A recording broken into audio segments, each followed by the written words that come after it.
Okay, good morning, everyone. Welcome back to Business Law 1. Today we're going to be looking at Chapter 14, which involves third-party rights. And so as you go through this chapter, some of the overall learning objectives that I would like for you to take away is to understand how an assignment of contract rights are made and how that operates or functions under the law. We'll talk about delegation of duties and how that operates and some kind of particularities associated with that. And then we'll talk about some specific circumstances where a person not a party to a contract can seek to enforce the agreement, even though they were not part of its creation.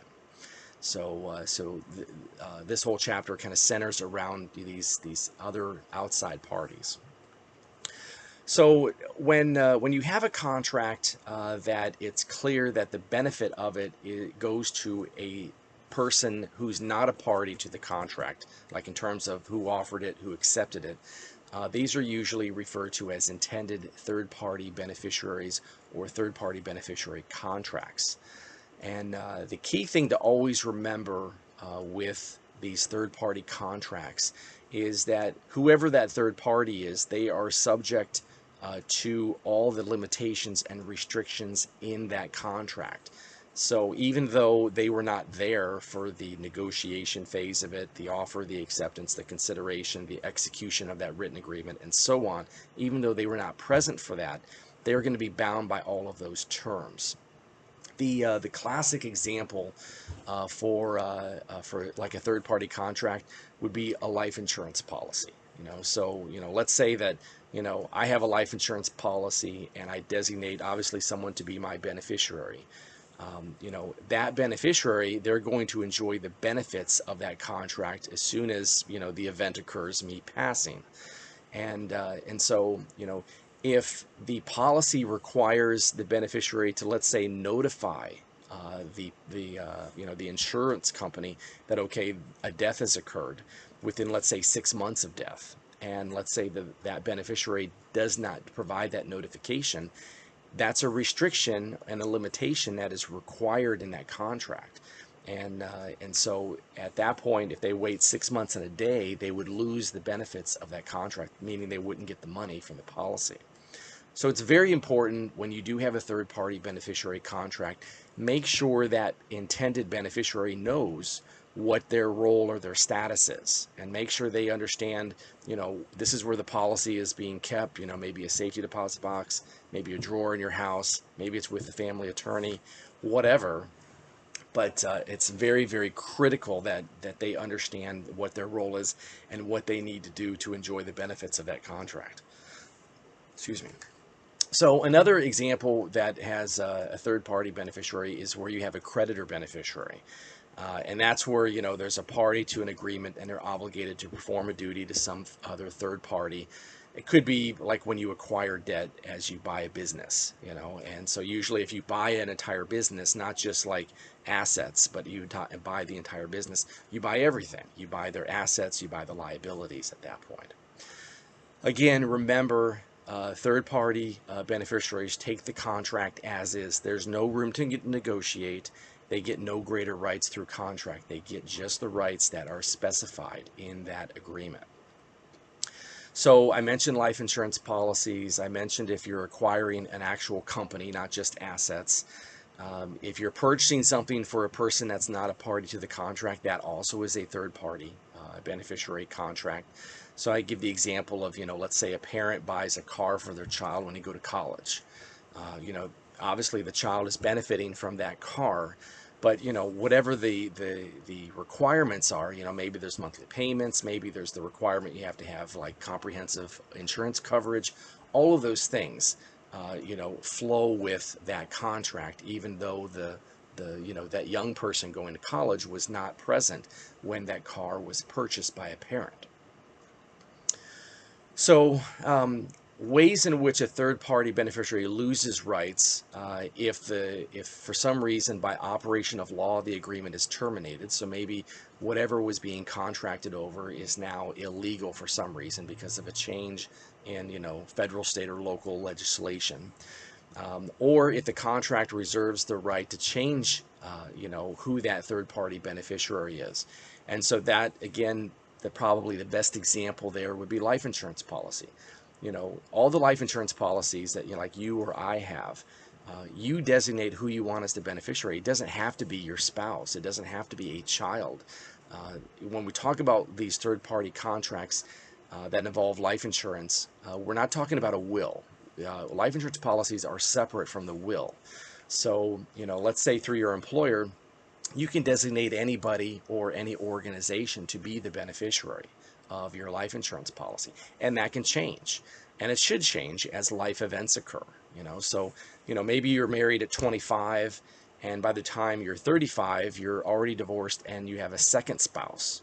So it's like, well, you want to update your life insurance policy so that the first spouse, who you're no longer married to, when you die, you don't necessarily want that person to get those funds. You probably want your current spouse to get that.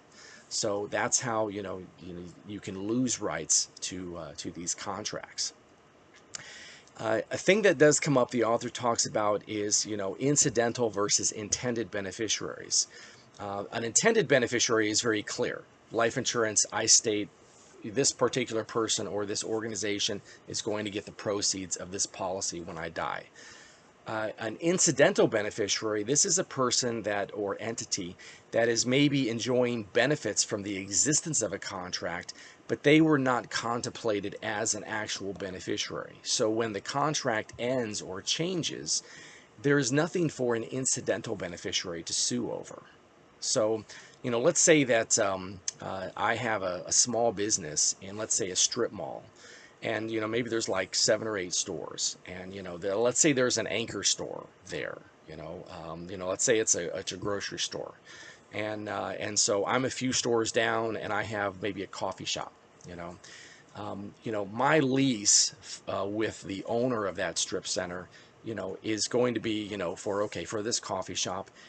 Unless my lease provides that I am only there because that grocery store is there, because somehow it's tied to that other business, I'm certainly going to enjoy the benefits of that grocery store being there, because it's probably going to get a lot of traffic, and I may enjoy, a surplus in business because of that. But if let's say my lease is just, I'm renting the shop in a strip center and that's it, and let's say the grocery store shuts down and they move across the street or down the road. Well, I was technically an incidental beneficiary there, I was lucky to get that extra business while I was able to get it. It wouldn't be grounds for me to terminate my own lease at that strip center unless I somehow in the lease said I'm here only because this grocery store is here, and if they're gone, I'm gone. So that's another example or angle with regard to the incidental beneficiary. When we talk about assignments, an assignment is a transfer of right, and you can transfer rights to a contract either for consideration or it could be a gratuitous situation. And again, when you're assigning something, you are the assignor. The person who's receiving it is the assignee, and they get the same rights that you had in the contract. So let's say it's a promissory note.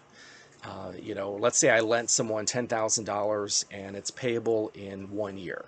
And let's say a month later, I'm like, I really don't want to wait another 11 months for this money. Let me discount this and sell it to maybe, there's financial firms that will buy and sell debt all the time. And so I go to this company and they say, okay, it's $10,000 in 11 months. We'll give you $9,000 today, and then you assign the rights to this promissory note to us. And then so in 11 months, the person who owed you 10 grand will just pay us. And then I get my 9 grand today, and then I'm gone. I'm out of the picture. So, the company that bought the debt, they're entitled to the 10 grand as per the, the original promissory note, no more, no less. And whoever owed that original $10,000 to me, their obligation doesn't change. They just have to pay it to a different party. So that's an example of an assignment. And again, it doesn't have to be for consideration. I could just say, I want to donate this to a charity, the right to this $10,000, and I could just give it away. So it doesn't have to be an example where it's a for consideration transaction. Now, the key thing to remember when you're engaged in these assignments is you have to let the obligated party, the debtor, if this is the case, let them know that the party has changed who they have to pay. And so this is a flow chart. I won't read this, and I know it's kind of fuzzy anyway. And so maybe if you pull it up, this PowerPoint from the Files tab in Canvas, you'll see that, you know, if the person who owes the money has been properly notified, they need to make sure they pay the correct party. If they don't, for some reason, they still owe that party. If they haven't been notified and then they pay, let's say me, you know, the original party, then their obligation is satisfied. So you know, that notification is really essential.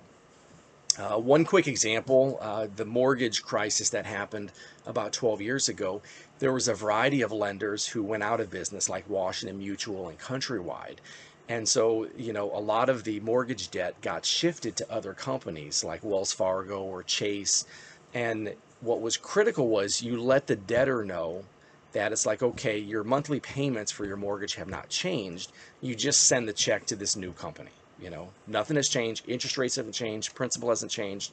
The amount owed has not changed. Just who you make the check out to. In terms of liability, normally if I'm assigning the rights to a contract to a third party, you know, I'm warranting that, you know, that everything is legit with that underlying document, so that if there is a failure to pay at some future point, they could come back to me and say, well, you owe us this money now. Last thing in this chapter about delegation of duties with regarding, like, let's say performance contracts, you know, as long as it is something that is of a generalized skill, anybody could maybe step in and perform for another party. And there isn't necessarily any kind of prohibition for that unless it's listed in the contract. The exception to that is if, you know, the services that you're being contracted for require, let's say, some element of skill or judgment. And so, like, I give the example of, you know, let's say, you know, LeBron James is offering basketball kind of like coaching services. And so you're going to pay, you know, an elevated amount because it's LeBron James. And if you show up, you know, let's say you get 5 lessons and you show up on the first lesson, and let's say his nephew is there to coach you. I mean, maybe his nephew is an awesome basketball player too. I don't know. But no offense, I contracted with LeBron James, not, you know, the nephew. And so that wouldn't be, you wouldn't be able to delegate that. He would have to show up and perform those services.